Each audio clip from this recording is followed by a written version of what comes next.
Do I have everybody's attention now?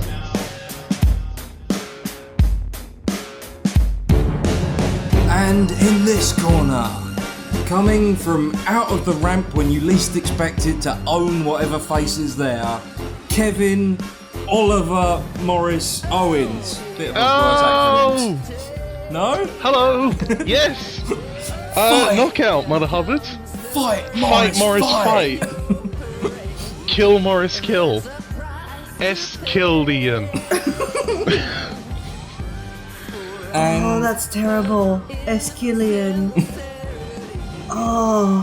Kill S. And undisputedly, the absolute boss of the podcast world. Gimme Sasha Banks Lynn. So, I taught these bitches everything they need to know about how it is to get to the top. Okay? Nobody be messing with me. And that Diva Championship is mine. It looks better than mine. And Kevin's ratchet. No, she's not. And I am Finn.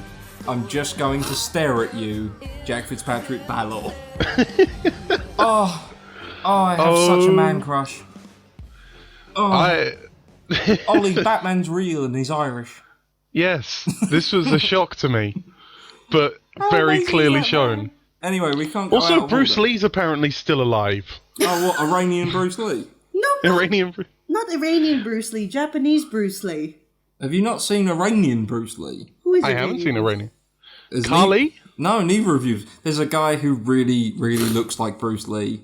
No, Afghanistan. He's from Afghanistan, and he super looks like Bruce Lee, like to a ridiculous extent. Oh yeah. And he knows he does. does Bruce Lee style things. But anyway, Yeah, that Bruce was Lee style mannerisms. that was completely beside the point. We're here because we're lame and we just really want to discuss the amazing wrestling we've seen. And hopefully from my introduction you can tell that the amazing wrestling we've seen has been mainly from what is called on the internet either Triple H's most hated thing in the wrestling business or Triple H's baby. Because smocks are terrible. But The brass ham. But we are talking about NX motherfucking explicit tag T. Yeah! Because it's always been good. It's been good since it started, but it somehow just keeps getting better. It does. And I don't even know why. I think it's just because of the intimate atmosphere and the fact that the crowd are so with it and the performers are given, you know. But it seems a lot less populous. I think for me, I think the thing is that, you know, this I think this is just a gender thing for me, but this is the one place in which I'll see women wrestlers actually having a proper storyline that doesn't involve being crazy, bitchy, or, you know, being with a guy, if that makes sense. Yeah.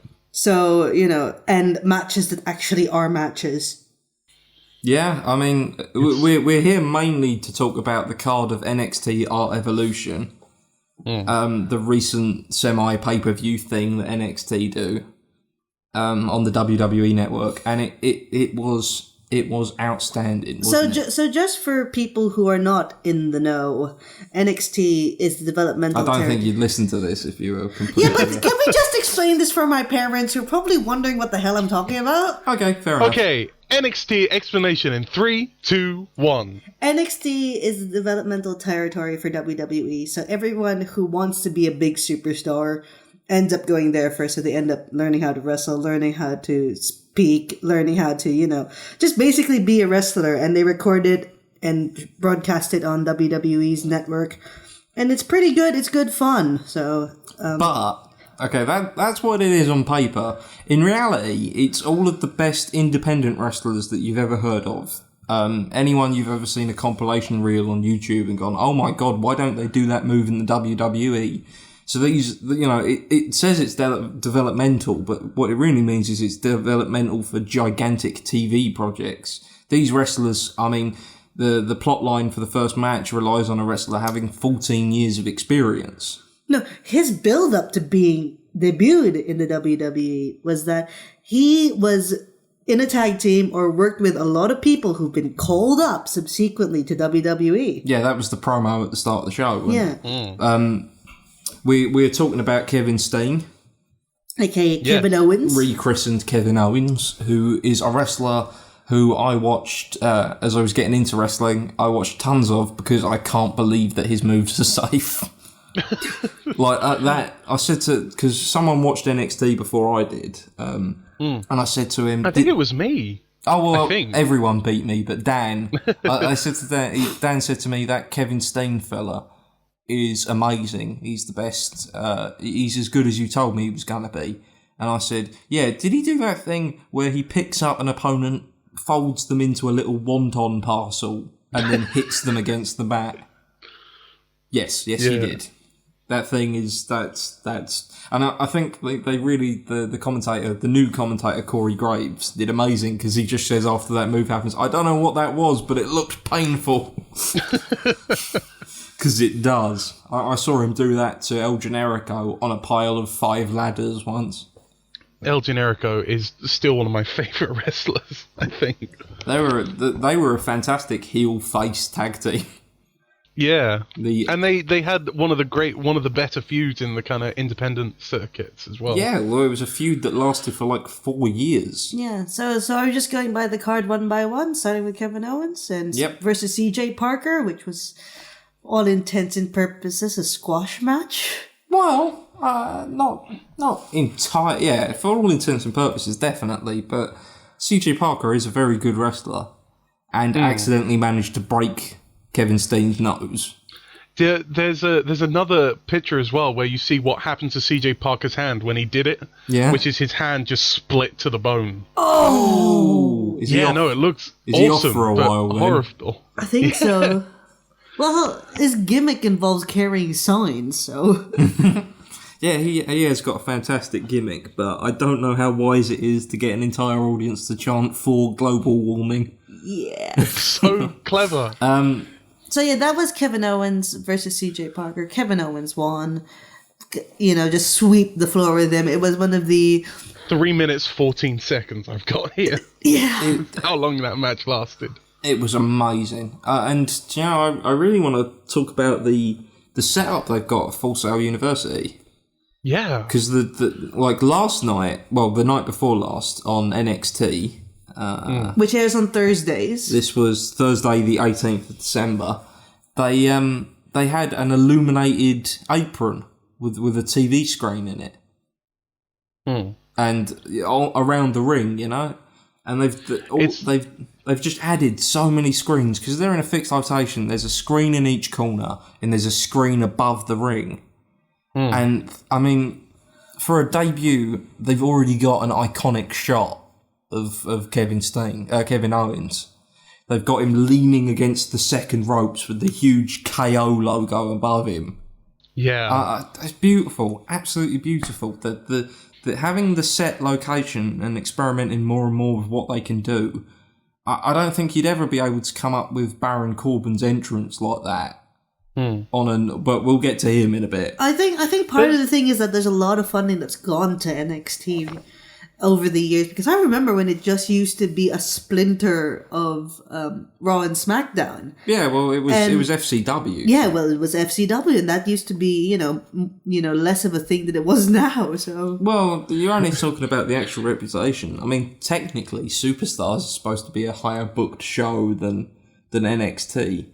And they came, I wouldn't say splinter group is the right word. It was originally sort of like one of those territories that fell in, like the Ohio Valley Wrestling and that sort of stuff. But this one had the connections and now is completely... God bless the NWA. But the joy,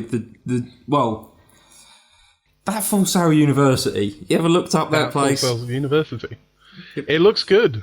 Place is shady. There's stories of like for profit. Yeah, that university is so Ayn Randian it scares the crap out of me. Yeah. But thank God, because they've got those beautiful screens. I'm probably gonna gush again about how much I love those screens. But the Kevin Owens KO thing, I didn't get it until he was walking down. Me neither. And then you go, oh, knockout. Yep. And he's got the big duct tape KO on his shirt. Looks fantastic. Well, the thing is, we watched NXT, and then it just turned into a game of Spot Who's Got Kevin Owens shirts. Yeah, Kevin Owens shirts were released last week. Have a look at how many people are wearing Kevin Owens t-shirts already. Oh my goodness. Yeah, absolutely amazing. Speaking of debut. screens, next item on the card was the Vaudevillains versus the Lucha Dragons for the NXT Tag Team Championships. Which was a fantastic match. The Vaudevillains are the team that got me watching NXT. Yeah. Because they came out and they had the dumbest gimmick I'd ever seen, and I was like, I need to watch everything they've ever done ever. And it lived up to what I hoped it would be. Well, my favorite thing about it is that everything just goes black and white whenever they're around, and then they had a promo. Oh, yeah. They had a promo with William Regal, the GM of NXT, in the last NXT taped episode, and I have never seen such a more fitting tableau of black and white with the voice of World War One. A strong man from the Victorian era. Things. Oh, yeah. And yeah, we'll have to explain that, Joe. We call William Regal the voice of World War One because every time he says something, it sounds like there's a compilation you can watch on YouTube of William Regal's contributions to the 50 best finishers, and he actually sells all of them. So he talks about the devastating effects of a zigzag to the back of a man's head and stuff like that, and it's just fantastic. So. We love William Regal, and he's fantastic with the Drama King and Simon Gotch. But, yeah, I didn't notice the finish. Did you notice the finish, Morris? No, I did not see the finish, but... Simon Gotch was not the legal man. But that's because... the legal man took two Lucha Dragons to the face. Yeah, in one of my favourite tag team spots of all time. That was my favourite thing ever. Aiden English pushed Simon Gotch out of the way, and the audience chanted chivalry. It was brilliant. It was such a clever move. How are they the heels? Because the Lucha Dragons are super face. Yeah, it's hard to have luchadors in the WWE and have them be evil. It was genius though, because they're doing the whole Lucha Dragons Kalisto's just really great. Yes. But they've been building up the Vaudevillains as villains. And you're wondering and you're wondering how they're going to build these bad guys up because they're so over with the crowd. So what they do is they turn them into the most old school villains I have ever seen, including bits such as getting the Lucha Dragons miniature counterparts. Yeah. And then straight up wrestling them. And then the montage of fighting bears and wrestling bears and yeah, all the promo packets they made leading up to it. Fantastic. But where they showed what villains the Lucha Dragons were by seeing them try to explode a thing. Mm-hmm. And the mayor rings them on their telephone. Fantastic. But I think... But that's the chivalry ending, the get out the way so you can still fight and I'll just take both Lucha Dragons on the chin. Mm-hmm. Thank you very much. The thing is, like, there are a lot of people saying the Vaudevillains should have won the championship, but I'm like, no, I'm actually okay with the Lucha Dragons retaining because it means the Vaudevillains can do more stupid shit. Well, no, it means, if you think about it, what is in the NXT tag teams at the minute? We've got Team Overpowered, Finn Balor and Kenta. We've got the Ascension, who are getting called up imminently. We'll talk about that when we get to their match. And we've got the Vaudevillains, we've got the Lucha Dragons, and we've got those two jobbers whose names escape me in the red trunks. Oh, those guys. Is Ty Dillinger they one really of are. them? Or... I think he is. Yeah, it's Ty Dillinger or someone else, isn't it? It really... Exactly. Oh, man. So, I mean, it's a sensible Red booking. Pants Brigade. It's a sensible booking, and for once, none of us, including the ref, noticed that he wasn't the legal man. Normally, when that stuff happens, you spot it a lot quicker, and you end up going, come on, the ref should have blah, blah, blah, blah, blah. No one noticed. No one even moaned about it on the internet, to the best of my knowledge. You know, I saw no one. So we can keep this story going. Yeah. We can keep the tag team. I didn't expect to be more surprised by NXT R Evolution, and then there it was on the next Thursday. Did you watch the previous NXT Takeover, Electric Boogaloo?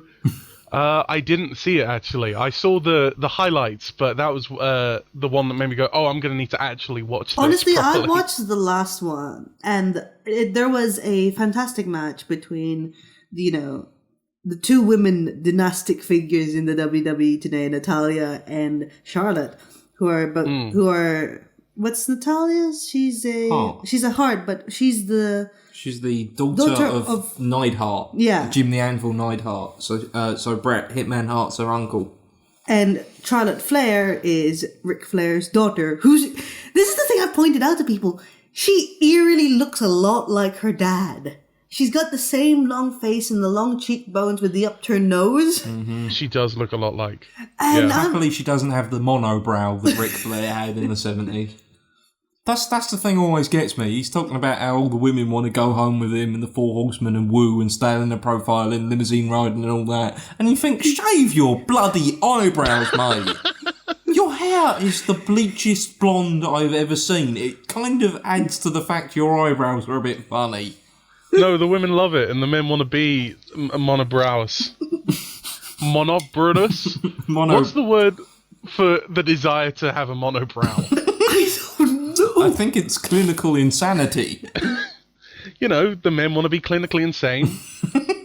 The women want to be committed. It's Oh, that's a dark statement about misogyny in the professional health industry. Shoot. I didn't mean it to be. Right, so the next match is, again, one of the greatest feuds that's ever been silently booked. Oh my goodness. Baron Corbin. Baron Corbin and Bull Dempsey, they have said 0 words to each other. No commentator has ever, had to point it out beforehand. The audience know what's happening. And I have a gigantic man crush on Baron Corbin as well. I think he's the Punisher. He does look. He's got the same sort of intimidating facial stare, doesn't he? He doesn't look like the Punisher. He's got the aura. Like the Punisher. He's got the aura. He's got the same I know what you've been doing kind of feel about it. He's got a very, very good stare. Yeah. He's got immaculate stage presence, and he's booked his theme tune is Superhuman, and he's booked like one. And every time he comes out, people count down how long it's going to take for the match to end. Mm-hmm. So he comes out, bell rings, entire crowd chants 1, 2, 3, and they'll get to about 40, and he'll have won already. I think that one at NXT R Evolution was the longest. Yeah. And it was about 30 seconds, and the audience started to get sort of disappointed. But to make up for it, the next NXT, he finished the match in 13 seconds. Yeah. And I wouldn't mind, but and at least 3 of those seconds were the 1, 2, 3 count. that end of days move is so great. It's devastating. It's how fantastic. is that? How I still don't know how he manages to do it. I don't know how he doesn't fall over. Yeah, exactly. Because he leans so far back and he flips the guy. I mean, this is us saying we've got no insider knowledge or training or anything, but I have no... It looks good. It's very comic book. I'd have to watch it slowed down. It looks...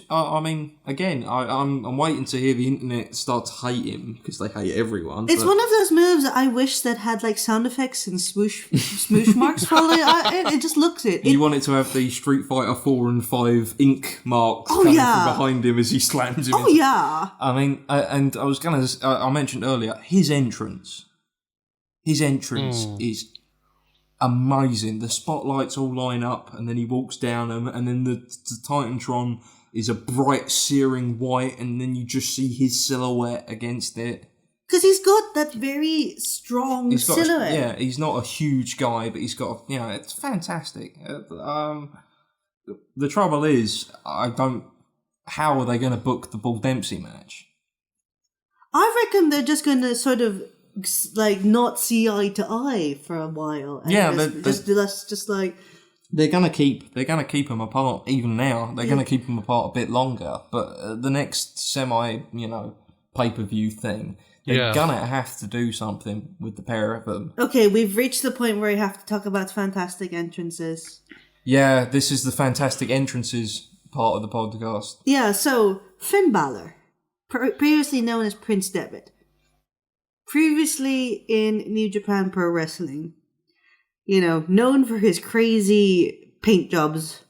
Yeah, and I mean, he was appearing at WWE, and everyone was sort of very anxious about it because he's a very popular independent wrestler. Well, Japanese wrestler mainly. And then a shot in what there is of the island scene, he was huge. Like the island independent wrestling scene, which is 3 guys in a pub. Ireland and England, he was massive, absolutely. I mean, he was the king of ICW, the Scottish firm, and he was the leader of all the foreigners in New Japan Pro Wrestling. So he was the leader of the Bullet Club, who were the NWO of Japan, the current NWO of Japan. Fantastic plot, absolutely. And there was a deep worry that he wouldn't retain a lot of his... There was a lot of jokes that he'd go by his real name, Fergal, when they put him in green and thing. But I remember a photo got tweeted out by, I think, Sami Zayn, tweeted out a photo of Devitt at a house show wearing face paint.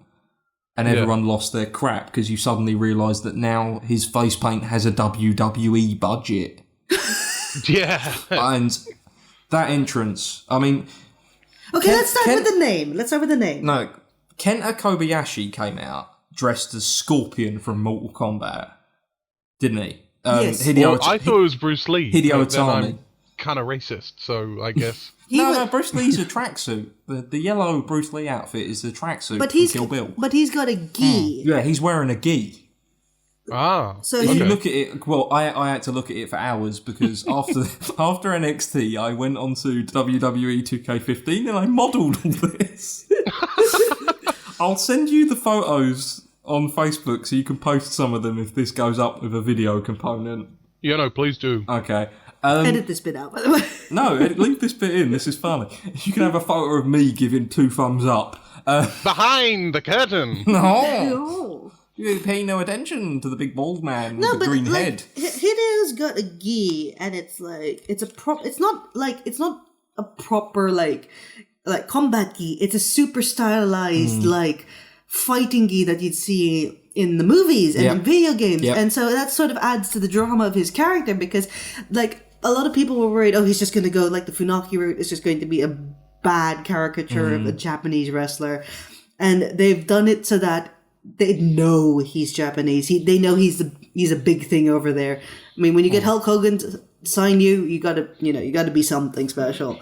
And so you've got to be Kenta. You've got to be Kenta. Essentially, you've got to be Kenta. So essentially, they've sort of said, look, this guy's Japanese. We're not going to remove that from him, but we're going to make it so that it's not like we're going for a completely racist thing. I'm not a big fan of his Titantron or entrance though. With the gate, the Shinto gate is nice, but I don't know. I'm not. It doesn't enamour me. It is a bit too Japanesey. I think the thing is, it's like what's the last big Japanese culture thing that's hit America? Baby metal. That his theme song is just a direct rip of Megitsune. It's his baby metal song that they've just completely ripped off. When you said what's the last big Japanese thing to hit America, I thought you said he was going to come out to screaming German, wearing a thing to Spider-Man around with, and attack Titans. And attack on Titans. SNK.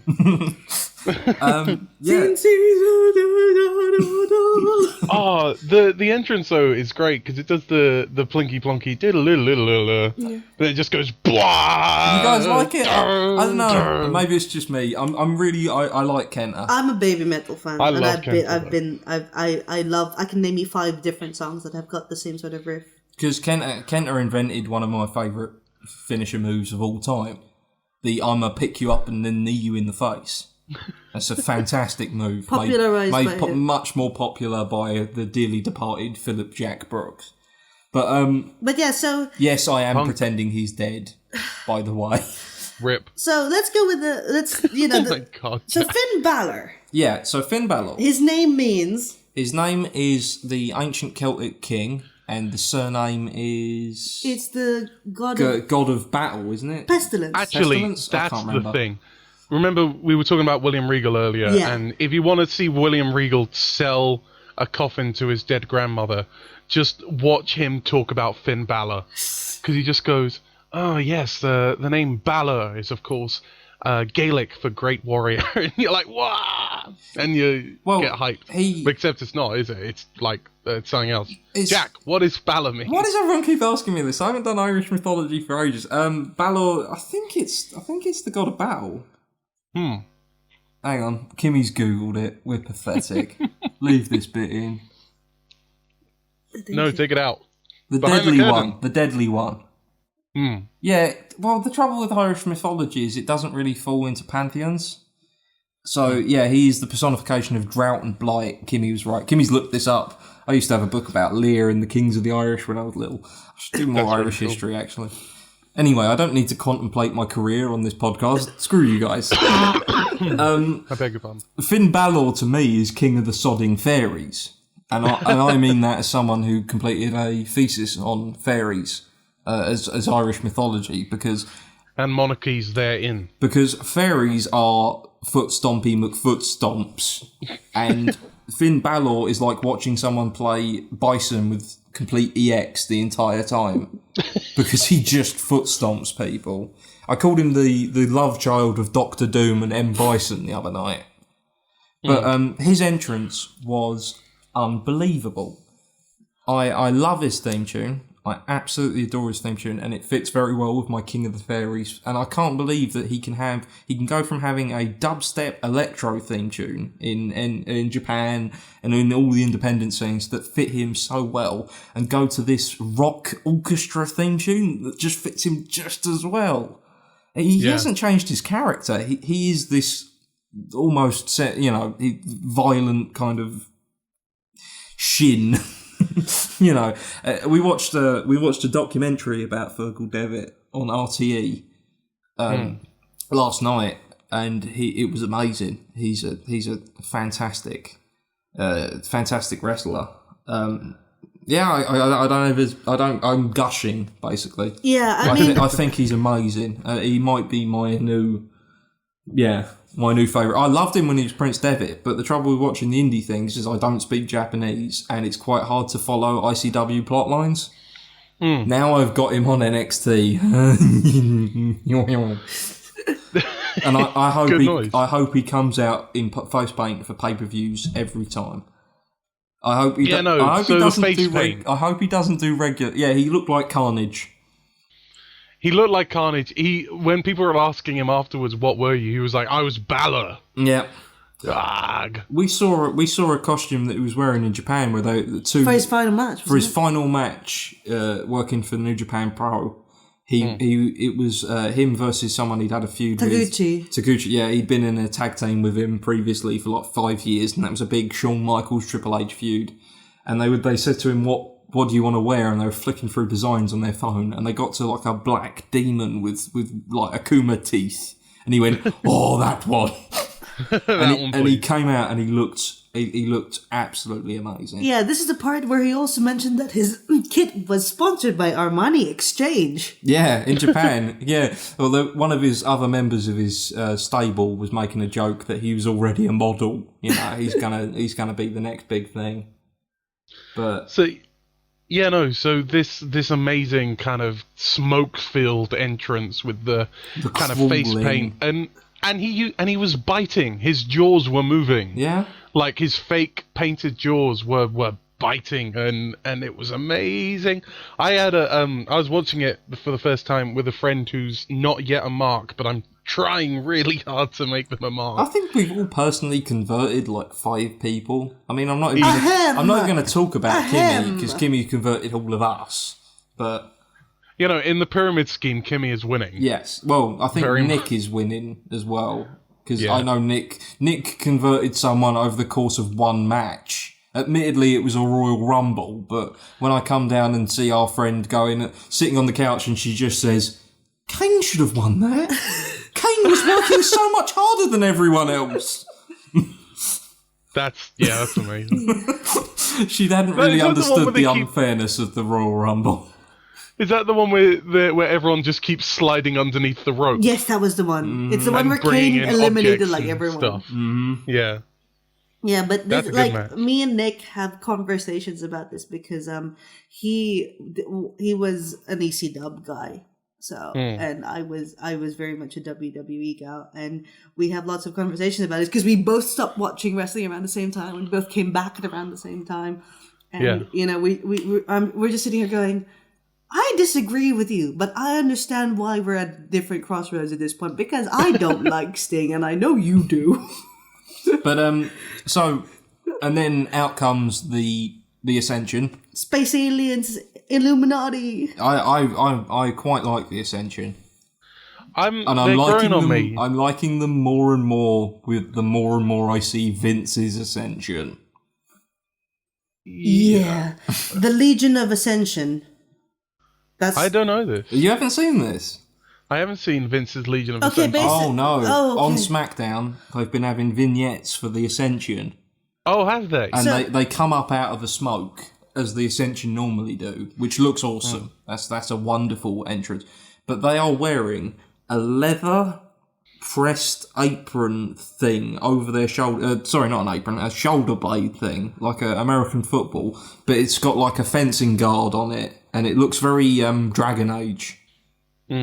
In black and red, and then they've got the Eye of Horus, which is their logo, face painted over one eye each. Oh wow! And they've got red lines coming down their head. So they look like the Legion of Doom. They look exactly like Demolition / the Legion of Doom, which isn't great. Which is not great. Because considering it, part of the thing that I think that endeared me to them in the first place in NXT was the fact that they were very serious about the fact that they were Illuminati space aliens. And it's a gimmick that they took in all seriousness. And they had nothing more than, what was it? The, what do you call those crotch things? Chaps. The things that were hanging from their... Oh, tabard. Yeah, the tabards. The tabards with... I'm not a man, I don't know what they're called. Oh yeah, because you know, you go down the street and men are wandering around shopping for tabards. Your man's wandering around shopping for tabards. I am shopping for tabards. To go with the rest of his chainmail. I do own a tabard or two, actually. Tabard with the Eye of Horus. Eye of Horus in a triangle. In red. You know, so that it looks a cross between the Illuminati triangle, third eye. More Illuminati than Gravity Falls. Hey, yeah, they're the tag team of Bill Cipher. Now I want you boys... Pain is hilarious! I want you boys to go out there and win me one, because if you don't, well, then you don't. So yeah, and that's what I like about them, because, and, you know, and their finisher is called the Fall of Man. And their finisher is brutal looking. Yeah, it is. So much that I had that inkling that I avoided them for a bit, because I deemed that finisher unsafe in my head.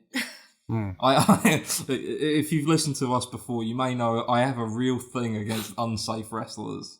Yeah. Which has really changed my opinion on Ryback as well, by the way. But unsafe wrestlers, just the worst. You have to have trust for the person you're in the ring with. There's accidents, but then there's stiff moves. And the Fall of Man, I imagine it's not, you know, it's not completely injury, but it looks like you've just been hit by two cars. Oh, yeah. So, but yeah, Finn Balor. I imagine if you just let it happen to you, you're fine. So like if you just go whoa, whoa, whoa, whoa, and you do it like a big fluffy teddy bear, then I'm sure it doesn't hurt as much. So the trouble is, we've just realised that, like the rest of us watching NXT Our Revolution, all that happens, and then, oh my god, there's still a match. We still get to watch a match now. We had all those entrances, and they were amazing, but now we get to watch a match. The crowd were chanting, "This is awesome," because Finn came out last, and the crowd were already chanting, "This is awesome." So, I mean, the crowd just collectively lost their shit. I lost their shit, and then the booking of the match was done for you to collectively lose your shit repeatedly. Yeah. Like the spots and the spot of the match for my was Kenta. God, I keep calling him Kenta. Hideo Itami throwing up Victor onto his back. Yeah. Teasing the GTS. Everyone lose their fucking mind. Teasing the GTS. Everyone lost their mind. The people stood up in the arena. You know, They'll have to do it eventually, I reckon. oh god.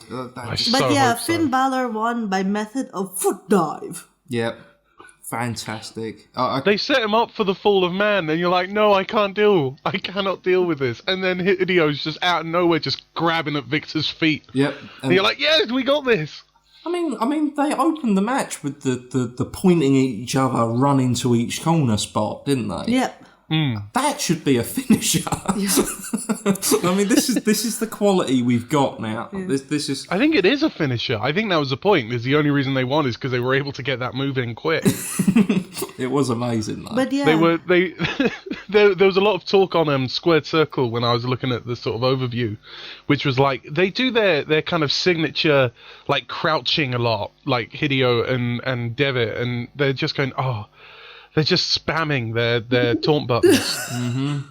Speaking of spamming taunt buttons, that's pretty much what the next match was, which was Charlotte versus Sasha Banks. No, if the next match was on a WWE game, it would be the "Oh my God, stop making me have to mash buttons."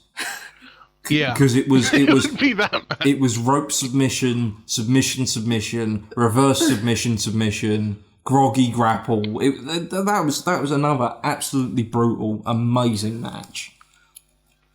Oh man, Absolutely fantastic. I mean, I struggle to remember any of the spots from it because it was flawless throughout. There was no clunk. It was a perfect singles competition match. One of the spots I really remember is that Corey Graves keeps going, the thing about Sasha Banks is she's cagey. So she can always find the edge of the rope wherever she is in the ring. And there are a couple of spots where the only way she got out is because she just gets a foot on the rope Yeah. yeah. just in time. And it doesn't feel fake. It doesn't feel like occasionally you'll kind of see someone in the WWE do it and you're like, well, okay, I can see that. But with Sasha Banks, it felt like it was just every single part of her not wanting to lose to Charlotte. I mean, and that's the thing for me. The ending of it was top rope natural selection, which is a move you don't expect to be done from the top rope. No. Yeah, I said I didn't remember any spots, but what I'm saying is, oh my God, too many spots. You know, Overload of spots. And the thing is, like, this is the second to last match in the card. The piss break was Baron Corbin. Yeah.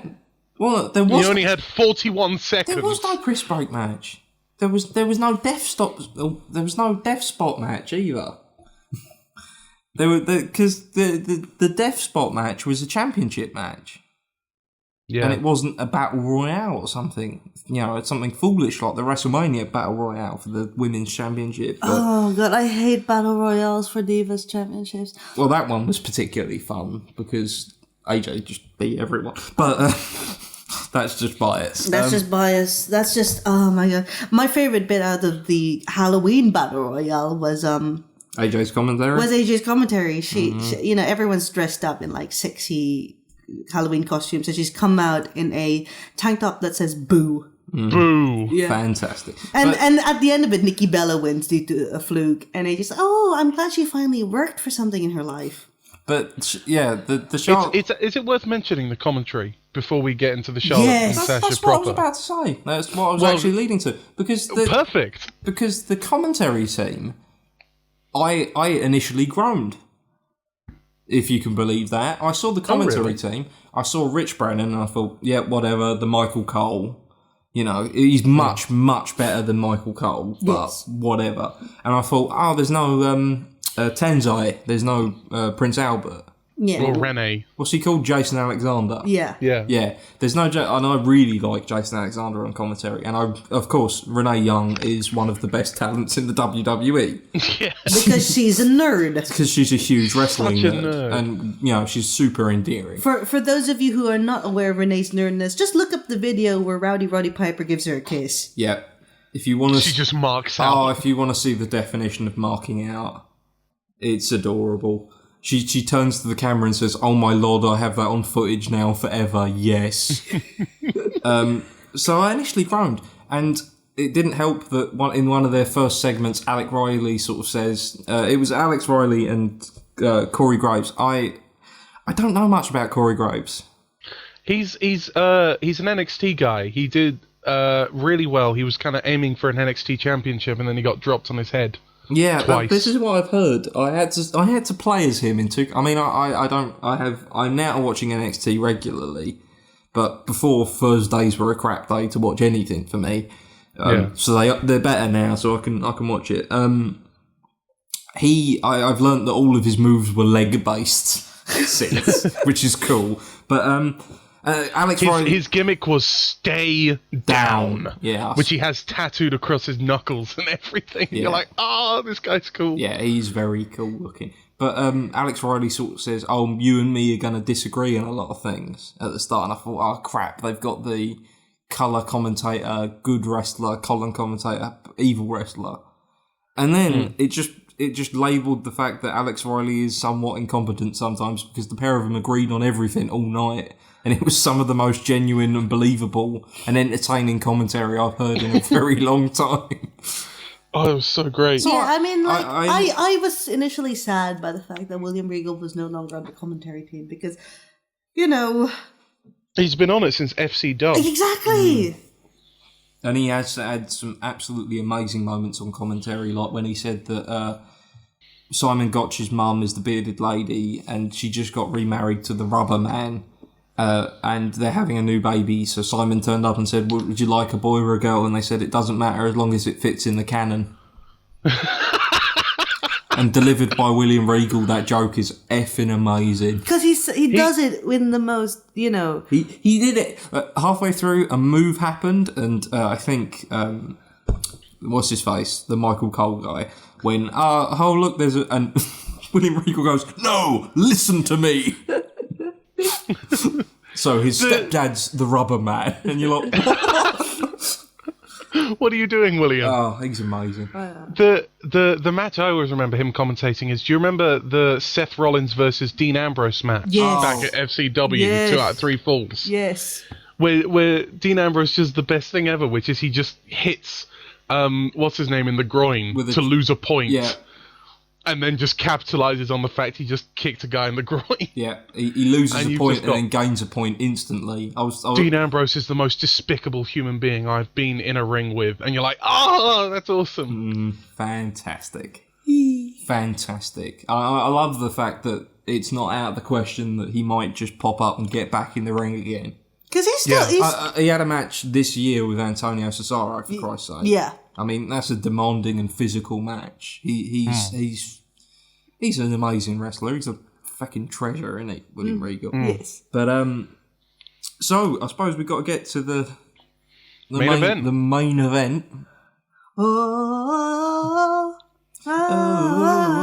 Let's go. When are you going to reform a ska band so I can pressure you into making a cover of that song, Ollie?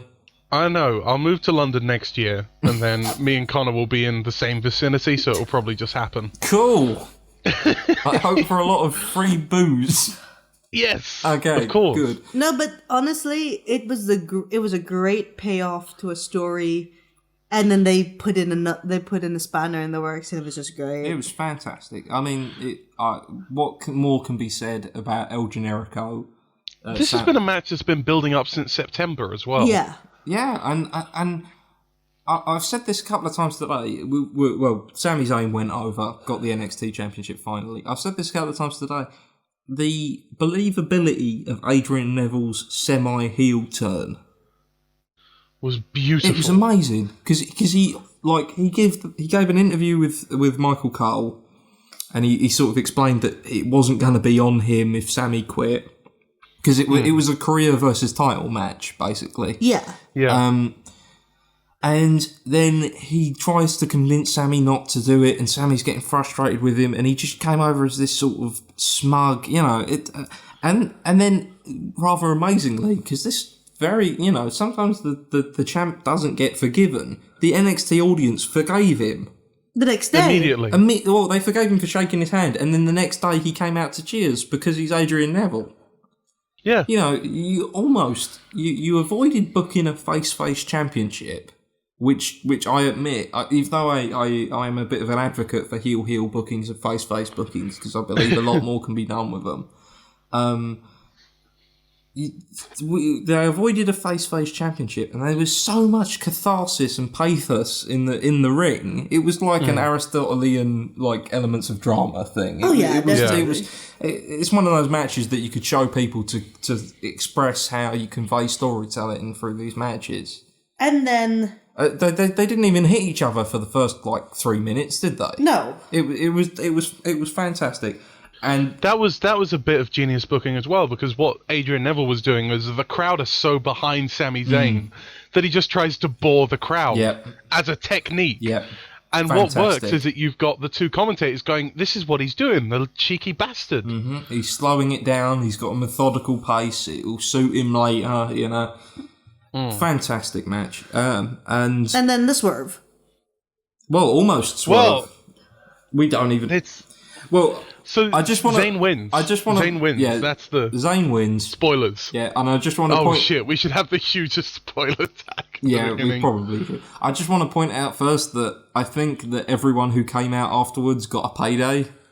Yeah. So the moment that Enzo Amore hugged Sami Zayn, I said to myself, Sami's going, oh wow, thanks for coming out, and Enzo's like, yeah, thanks for buying me dinner with this paycheck.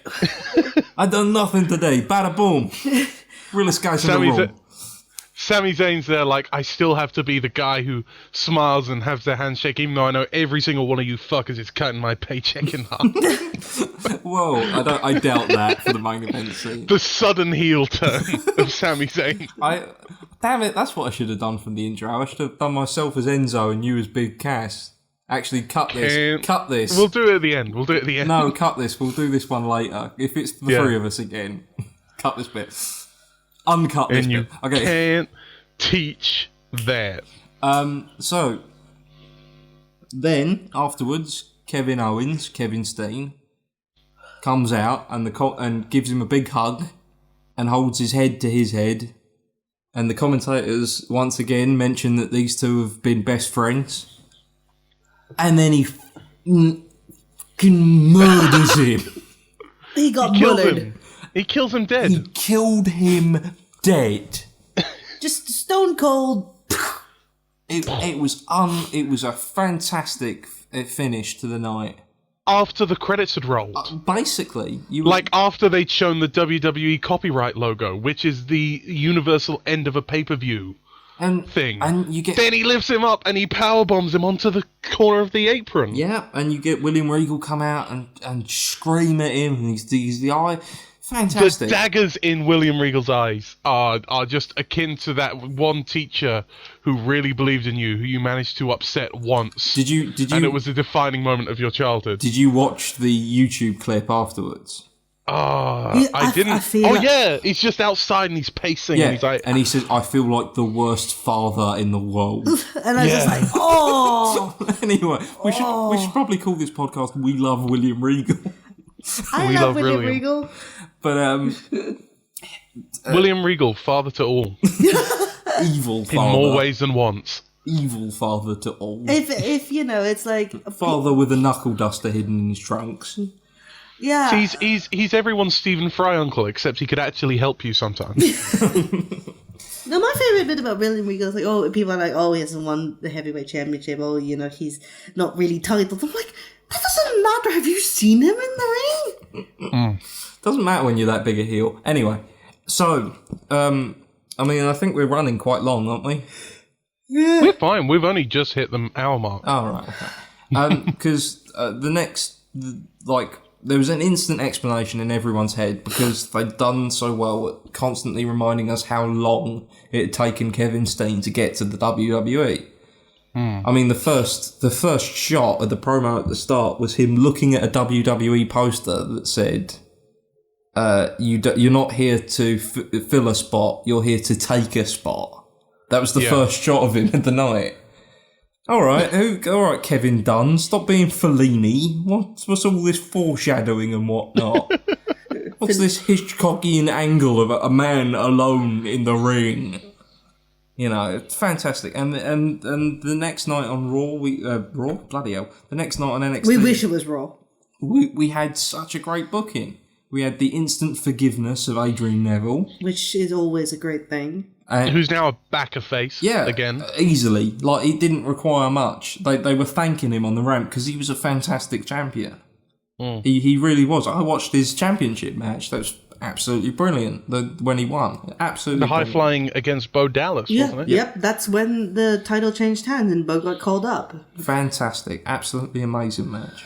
I mean, the thing for me about Adrian Neville is that he is very much... he's a technical wrestler, but he does things that are just completely show-stopping, that you just go, huh? It's way more spins than a human should be able to do. Exactly. Like, the only person I've seen more than him is now at, he's the main eventer in Luchador Underground. Which I still haven't watched, but Dan has. Lucha Underground, I hope it'll continue, because apparently it's not doing well in the ratings. Dang. Yeah, I can't really contribute to that, but I will give as much support as I possibly can. Yeah. I mean, here's the thing. NXT TakeOver Our Evolution was a great pay-per-view, and immediately following it on the Sunday was Tables, Ladders, and Chairs as a proper pay-per-view for the WWE. And I know. Like, it just felt so like, how many people on the main roster were really giving it their all? How many? Just... This is the thing. I didn't watch much of it with the commentary. Yeah. So I actually saw an okay pay-per-view, because the Rowan versus Big Show was great, but it had a crap finish. Most of the matches were pretty good, with sort of lame finishes, but you couldn't tell if they were good or not, because the commentators weren't watching. Yeah, I mean, that was the problem. I mean, here's the thing. I am forever a Dolph Ziggler fan, and I think he and the beginning of that match is fantastic, where they just look at each other after duking it for literally 2 seconds, and they go, "What are we talking about? We need ladders for this match." And they both run and grab like Siouxsie. Yeah. Well, the moment where Luke came through the ladder to hit him, that was absolutely cracking. That was so entertaining. And I'm just thinking, the match I didn't want to see was, Rollins and Cena, because it was a feud that didn't really go anywhere. And I wanted Seth to win it. Yeah, exactly. I thought it would have been much more interesting if Seth had won it. Well, it didn't make much sense. It's the same with Rusev and Jack Swagger. It's a feud that we'd already saw. Concluded. I was quite happy with the Rusev Swagger match, actually. Simply because Jack Swagger lost, and they made it look like he was going to win, and then he lost, and I love that. Good. Because I love Rusev. I love Rusev. But Rusev Putra. Yeah, I don't even want to talk about TLC. I was going to segue onto the next night of NXT. I completely. But I think it's important to put TLC in there, just in the context of what you had to deal with on the main roster, which is... Interestingly, though, the main event was 2 old NXT guys. You had Ambrose and Bray. Yeah. Oh, well, yeah. That was definitely... a fantastic match with the weirdest ending ever. Such a bad finish. I was watching it, and... Dean was blinded by science. We both screamed at the same time, because the only person who would keep fireworks inside a TV is Vince McMahon.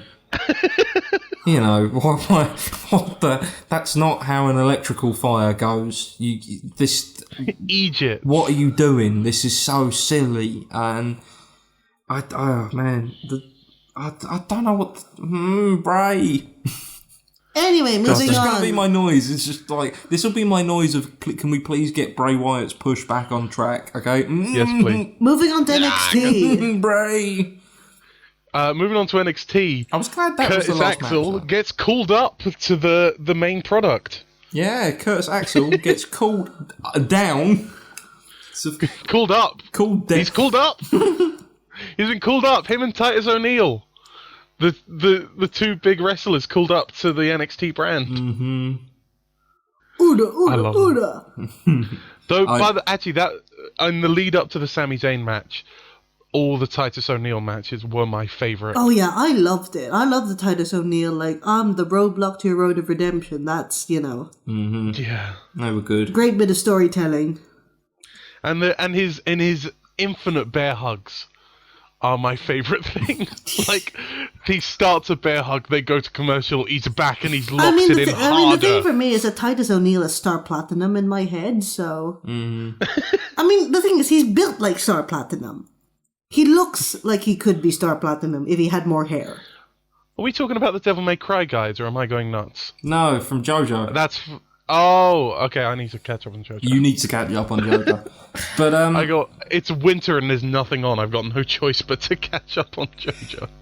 So, yeah, I mean, I don't know. At the end of that NXT, we had a Bayley versus Becky Lynch match, which is good. And Becky Lynch's new kit is amazing and has the saltine of St. Patrick on her butt, which me and Kimmy can't believe, because that means someone has to actually open a book about Irish culture. And the I'm so glad she's got rid of her Irish dancing gimmick. Oh god, I'm so happy she turned heel. And traded it for just hair whips. Yeah, I'm so happy she turned heel. Hair whips and like the most grungy punk rock look that's still vaguely Irish. Yeah, that's what me and Kimmy were at a bus stop today talking about wrestling, and we both decided that Becky Lynch is booked as Lita 2.0. Yeah. Without moonsaults. But Elita Boogaloo. But yeah, so the thing we're all building up to is that Kevin Owens killed another NXT superstar. Kevin Owens did the weirdest booking. I didn't get it. I was sitting there. Did you not get it? I didn't. Well, I mean, I got it after Corey Graves said he was baiting him, but I don't. It looked very, very. It didn't look like the Kevin Owens strength thing we'd seen before. And then he just murks him, and I felt like the biggest idiot. It was Chekhov's corner of the apron. It was loaded the whole match, and we just needed to see it. Mm-hmm. Yeah.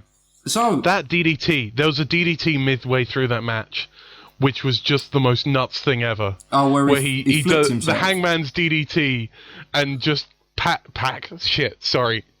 Adrian Neville just sells it like death and then kicks out on instinct. Yeah, and it was the only time I've seen an on instinct kick out, which I believed. When he finally finished pinning him, when he finally started pinning him, even they were 2.75 kick outs.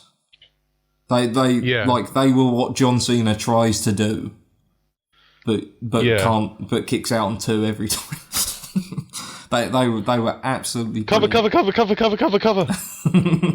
But yeah, so that was our NXT or Revolution and NXT general gushing. Yeah, we just really wanted to gush. I doubt this is even entertaining because it's always more entertaining to hear people moan. Yeah. But, hopefully we've come up with some slightly different opinions about this absolutely amazing show that you should check out. Yeah, and it's available on the WWE Network for $9.99 if you're in a country that offers it. And if not, it's on Sky Sports here, I think. Yeah, it's on Sky Sports, yeah. But a couple of days after. But still, it's like... Razafraz. I would be paying Vince my dollar if he would let me pay him his dollar. We came up with a long extended analogy about all this that I think should close out the show. That my friend who's been got into wrestling by me described it as you go to an ice cream shop and you hope for the middle-aged guy with a big nose to serve you ice cream, because if he does, it's normally delicious. But occasionally the crazy old guy will be there and he serves you exactly what he wants to see, no matter what.